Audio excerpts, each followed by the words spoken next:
Hello everybody and welcome back to today's marvelous new video. Today we have a very interesting topic to talk about. We're talking about the world's most haunted house. Now, if you've been on the internet, specifically this niche, for any amount of time, you will realize most probably that this title has been thrown around on pretty much every single house. Every single house is the most haunted house, but I genuinely think that we have a winner because this house never seemed to disappoint. It literally shows everybody it's evil and just moving poltergeist things. Literally never stops. It never stops and never disappoints.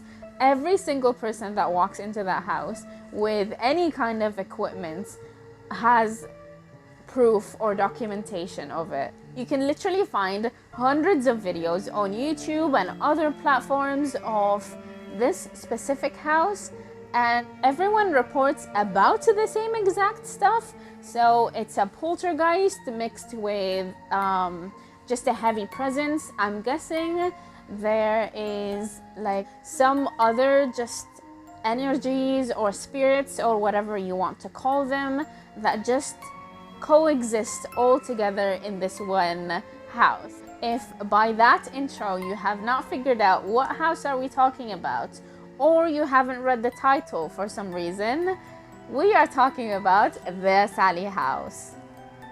It is located in Atchison, Kansas, in an area that was thought to be a battlefield or a war zone way back when. But then it was commissioned and built in the 1800s by the Finney family, whose father was Dr. Charles Finney. Now, with Dr. Charles is where the legend starts. So this is all a legend. It's not been proven.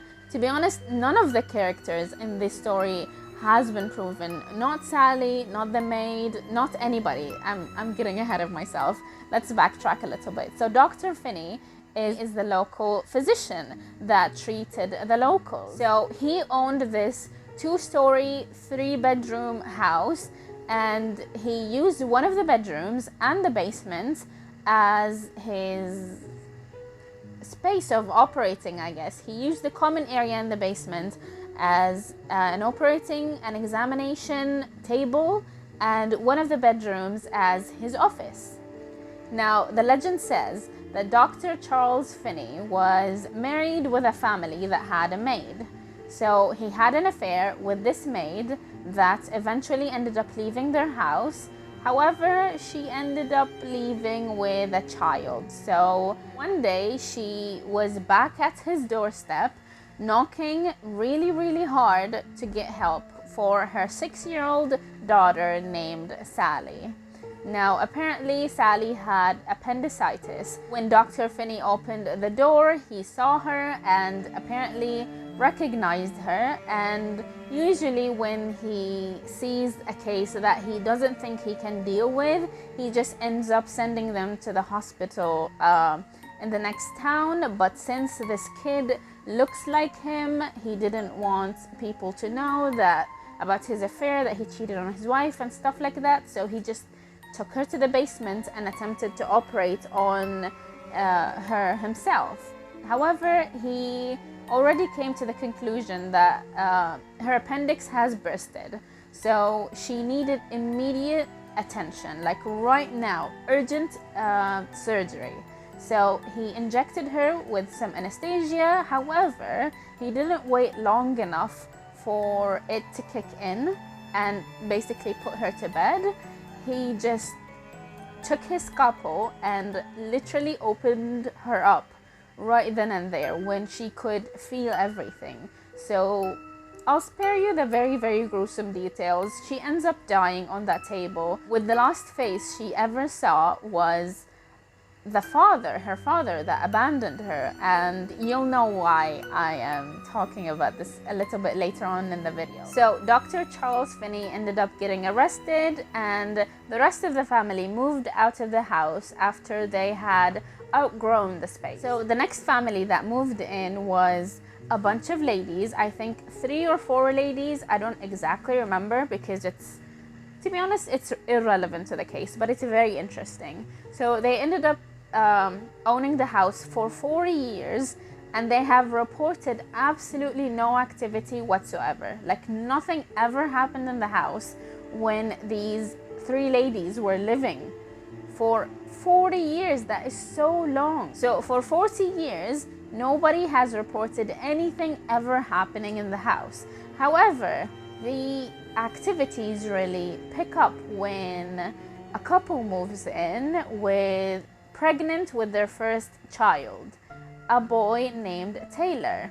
So the Pickman family were Deborah Pickman, Tony Pickman, and their son Taylor Pickman. So after the Pickman family has moved in, it is when the activity really ramped up. So the poltergeist was going crazy, the stuff moving, doors closing, blinds shutting and opening on themselves. So lights closing and opening on their own, cold spots, hot spots, everything you can possibly imagine. When a haunting happens, it happened in that house. But what is most interesting is that only Tony Pickman, the father of the family, would get scratched, shoved, just physically tormented, the poor guy. So I'm not quite sure when, but they do end up moving out after they feared for not only their safety, but Taylor's, the little boy safety. So you might be wondering, how did we come up with the name the Sallie House then? It is apparently from kids going into that house and saying they have an imaginary friend named Sally, and supposedly several kids kept saying the same thing. So they just guessed that there was a kid there probably named Sally. I'm not quite sure though, how did they realize that she's 6 years old? Maybe they asked the kids and guessed based off of her height, or like, you know, just general size, I guess. However, the theory I've heard about the most while researching this video is that Sally is masquerading as a 6-year-old girl when in fact it is a demon, or like a devil or some sort of evil entity that was masking itself as a little girl to lure in people and to lower their guards basically. And so most people do believe that whatever is in that house was never human in the first place. So I said earlier that this house is a 3-bedroom house with one of the bedrooms used as an office. However, the most interesting thing in this whole house is the basement. Now, the basement is like a story in its own. It has so much history apparently, and just seeing people's faces when they walk into that basement, you can tell that there's something there that we just cannot see. I mean, yes, it is where the legend says that Sally lost her life, but to be honest, in my personal opinion, I don't think that one girl dying, one kid dying in that basement would have made it this haunted. So basically, after the house was left by the Pickmans, I'm guessing, it just went through the whole period of the Satanic Panic. And if you don't know what that is, buckle in, because it's a whole other thing. It's a whole other video in and of itself. But I'll give you the very essential. So what is the Satanic Panic?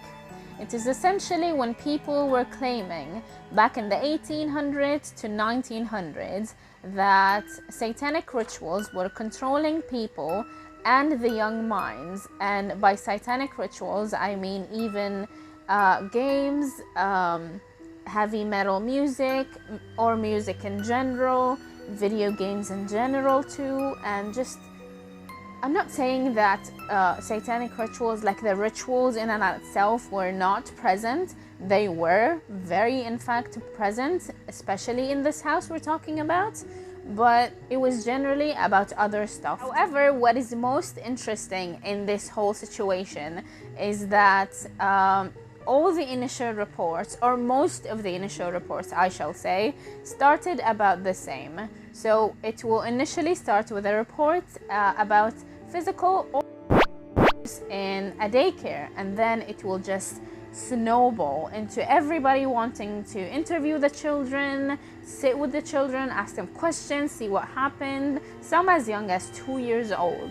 And then children just started making up stuff, saying whatever came to mind, which is what led to rumors and just lies being spread around, because these children were not interviewed by professionals. They were just interviewed by anybody and everybody that asked for an interview. So the kids were describing rituals, cannibalism, symbols, and every demonic symbol. They were just talking about it. They were talking about secret tunnels in the middle of the ground, and then you'll see a bunch of adults just digging into the ground because a 6-year-old said so. It was just crazy. And I'm not saying it was not true and it was not warranted and it was not worth it.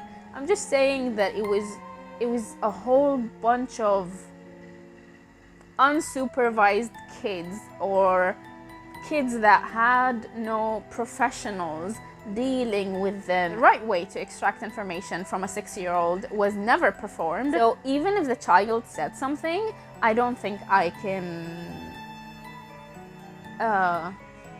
how can I say this? I don't think I can believe him. Not necessarily saying that the children are lying about everything, but I'm pretty sure that there was a whole bunch of lies in whatever was going on. So back to the house, a bunch of mediums and psychics have been inside, which, if you don't know the difference between them, I'll tell you. Mediums are the people that can summon spirits, call them out, talk to them, have them deliver messages.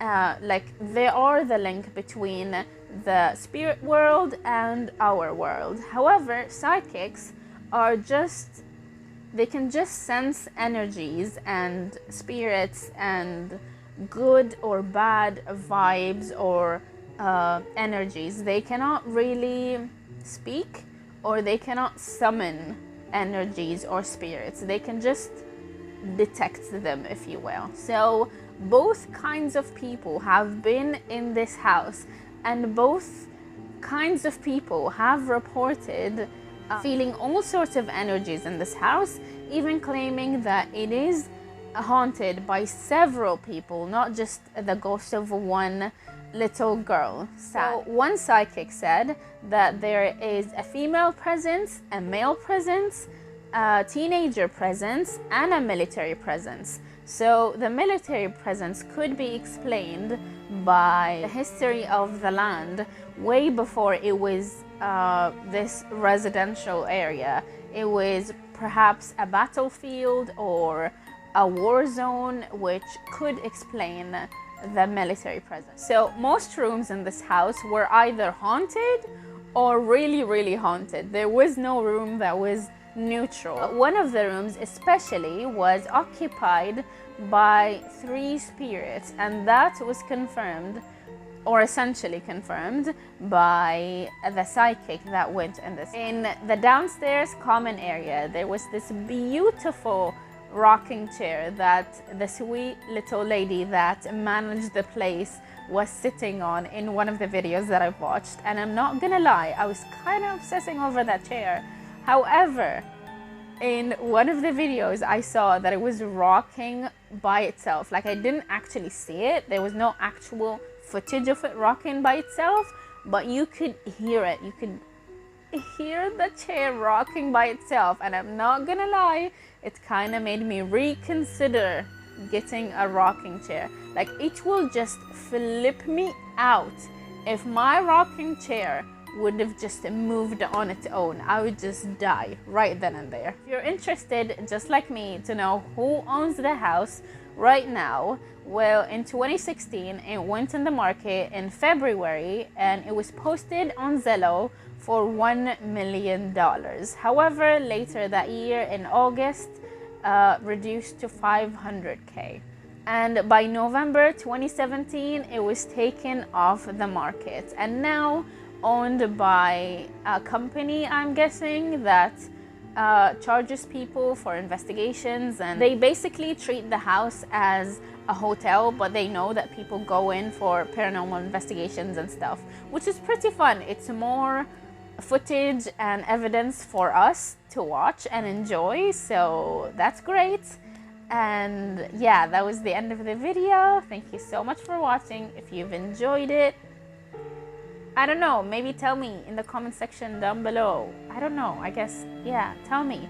If you want to follow me anywhere else, here are my socials, and I'll see you in my next one. Goodbye!